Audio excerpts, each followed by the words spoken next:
Meta, 4,500 a month, and we have a couple other sources of traffic below. So what's the issue? What's the problem right now? We spent over 300,000 in marketing last year.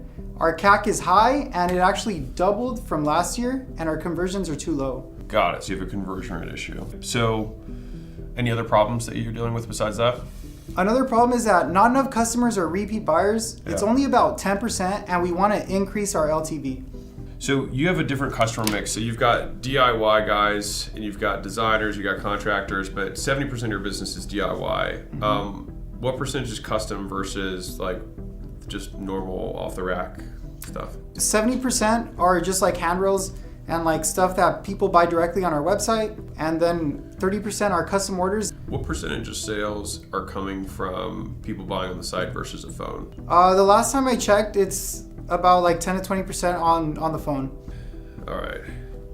So many ways to make money here. So I'm gonna do this a little differently than I normally do. Instead of giving you like a lot of different things, I would like to just give you like 2 or 3 things so that you have a high likelihood of actually doing it that have the highest impact on the business. But fundamentally, I think that we could probably fix a lot of this with like 2 things. Okay, great. All right, so once you go over this way, and then we'll do some live breakdowns. Let's pull up the meta ads. Okay, so this is the only ad that's running right now. All right. Are you running these or is somebody else running these? I have a marketing agency that I work with, and they're doing like the ads, but we've definitely like scaled down on Meta, and we're only spending like 1,000 to 2,000 a month right now. But we actually use a post-purchase survey, and over 90% of our customers are saying they found us on Google. Okay. Yeah. Got it. Well, that's good to know. Yeah, let's do Google real quick. Okay. So CAC-to-LTV there doesn't make sense, because it says your LTV is lower than your CAC, unless you're losing money. But it doesn't sound like you're losing money, so something's wrong here. What I'm seeing here though is that like we have a clear data attribution issue. Mm-hmm. For me to say, hey, let's spend more on Google or let's spend less on Google, it's like I have no idea.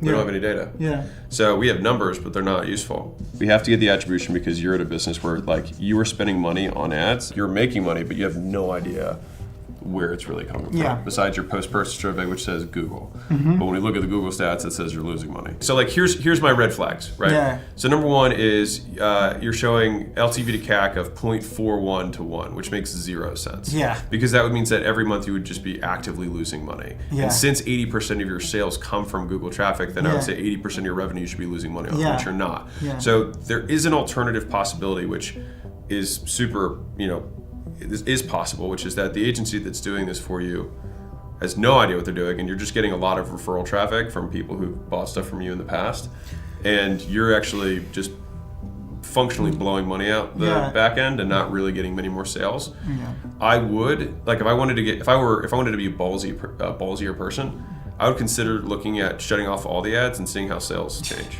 I mean, that's the only way to find out. But I mean, but I don't want to destroy your business. If we like last year, we spent like 21,000 a month average, and this year we've been spending 40,000, and our revenue has doubled. That data of we spent more